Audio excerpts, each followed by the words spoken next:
Hey, what's up, people? This is Sugar-FreeTee bringing you another episode of TiaTalks.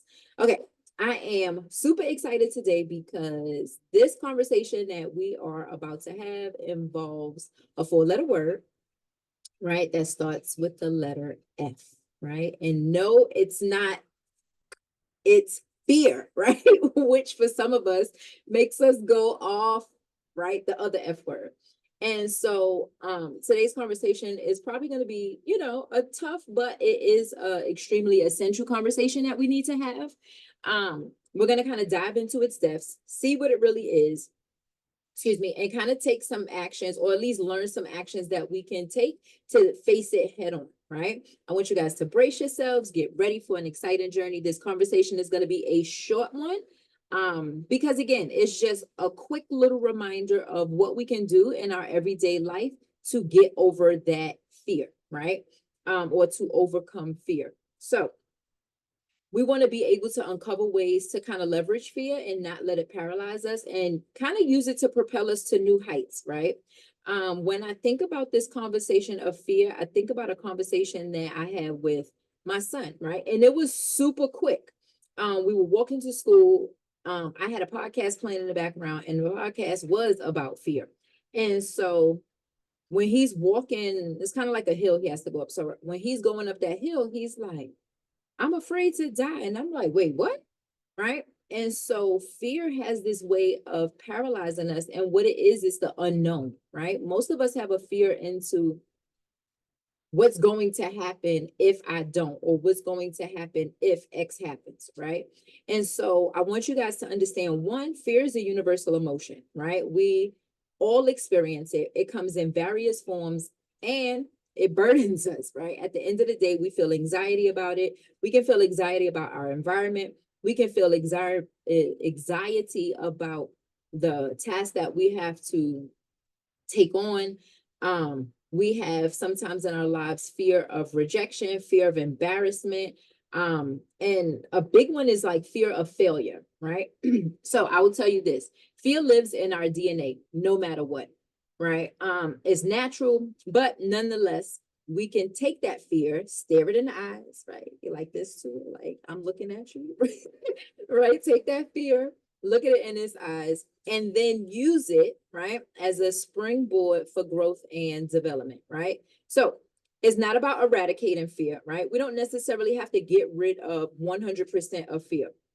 Fear should be used as that alert system to our nervous system. It's like, hey, here's the cue, get ready to brace for battle, right? We all go into a battle at some point in our lives, right? So what we should try to do, right, is listen to that fear, understand it, and then begin this process where we are trying to reimagine the story that we've been telling ourselves, right?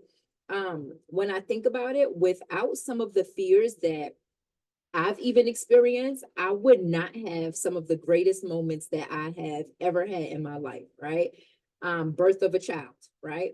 Very scary. I was scared crazily, right? But guess what? Went through it, right? Faced it. Children are born, right? Launching a business, same thing. What a business? What am I going to do? How am I going to do it? Who do I know that has this business? Things like that. All things to be fearful of, but not really, right? Is it so bad? For some, fear could be securing a new job, right? It could be having the courage to ask someone out on a date. And so what we want to try to do is start seeing fear as that precursor to excitement, right? Usually sometimes when I get afraid, I get like flurries, right, in my stomach. Or my palms might get a little bit sweaty. And so what I've learned to do over time is to take that fear and turn it into excitement, right? And then those flurries or the butterflies that I feel in my stomach, I use that to signal adventure for me, right? So every time I get a flurry, I'm like, ooh, this is exciting. I'm about to, because then I get hyped, I hype myself up, and that fear seems to lessen and lessen each time I do that, right? So now that we've defined fear, let's talk about how to deal with it, right? Expose it, right? Expose the fear And you'll find out that it's really not that bad, right? It's not what you thought it is. And so you realize, hey, you know what? It's going to be okay, right? So fear starts with what we're thinking, right? And so we should at least engage in a dialogue with it, right? We have to begin to use fear as this catalyst that is the driving force, right? To help us to kind of propel to move forward.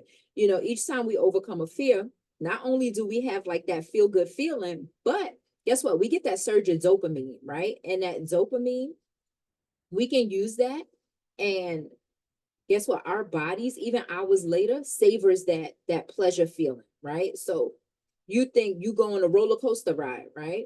And when you go on a roller coaster ride, the ride is over, but your body is still experiencing that feel good feeling or that dopamine for hours afterwards, right?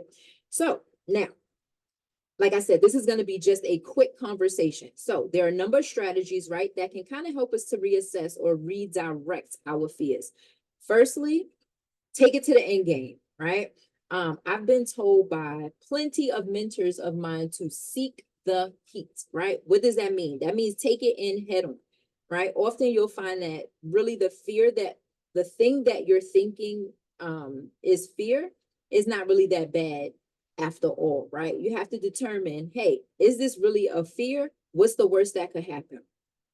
Secondly, you want to kind of rename it or reframe it, right? And so if you can rename the feelings that the fear evokes within you, you can begin to kind of change the perspective, right? So when you think about anxiousness, when you think about excitement, when you think about enthusiasm, those are all really closely related to fear, and they're just basically different interpretations of it, right? So rename it. Use a trigger word. I'll tell you a quick story. I was on the phone with my cousin, right? And she had a job interview that she was, getting prepared for. And she's like, man, I'm anxious. And I said, stop telling yourself you're anxious. You're not anxious. You're excited, right? And she's like, I know, but I don't know.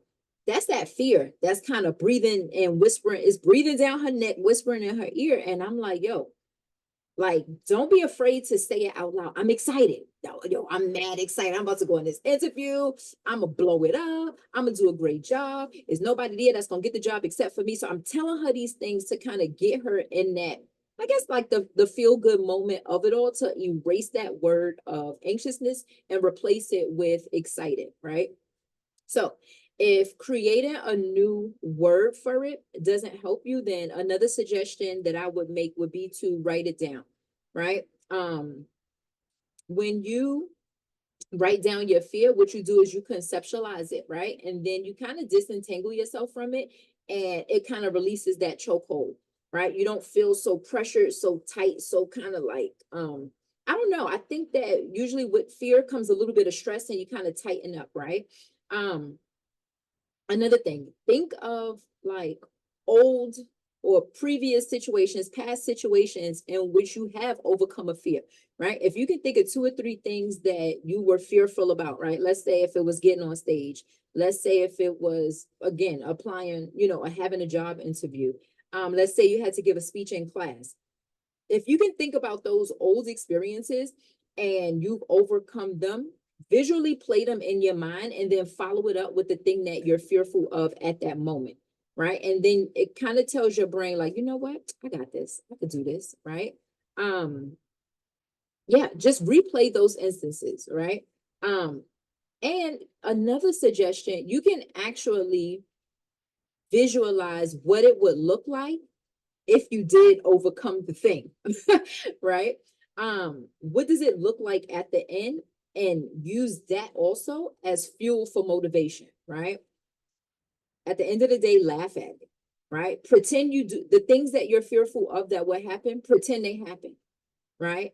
Pretend they happen. If you're on stage, pretend you forget the words, pretend you fall, pretend whatever it is, visualize that. And then the idea becomes, all right, but did you die though? And the answer is no, you didn't, right? You made it. Most people think that everybody's thinking about them when in fact, most people are usually thinking about what other people are thinking about them. It's a crazy thing, but nobody's really thinking about you. They're too busy thinking about themselves and what other people are thinking about them. So imagine yourself stumbling on that stage. Play some circus music in your mind. I don't know. The point being, don't take yourself too seriously, right? Just like fear, excitement and anticipation are like real emotions, right? So confront those fears, redefine them again as stimuli that lead to exhilaration, right? Challenge yourself to get to 51% of excitement. If we can tell ourselves that, hey, this is not fear, this is excitement, I'm excited. I'm pumped up. Like, I can't wait. If you can do that and get yourself to 51% of that exciting feeling, then that will be like the catalyst to get you to take the next step, right? To do the thing, right? Again, you don't necessarily have to overcome that fear 100%, right? Initially, it's just a daunting feeling. And so, what I want you guys to remember is that on the other side of fear, it's like the good stuff. That's where the good stuff is waiting for us, right? And you got to remember that if you cross that boundary of getting to that 51% time and time again, you will see that the fear will diminish over time, right?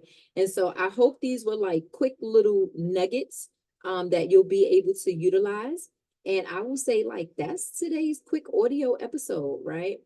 We took a real quick dive and exploration into fear, how to be able to understand it, how to confront it, how to make it come to an end. So again, this is Sugar-Free Tea on TiaTalks. I'll create some show notes, on some details of what we discussed today.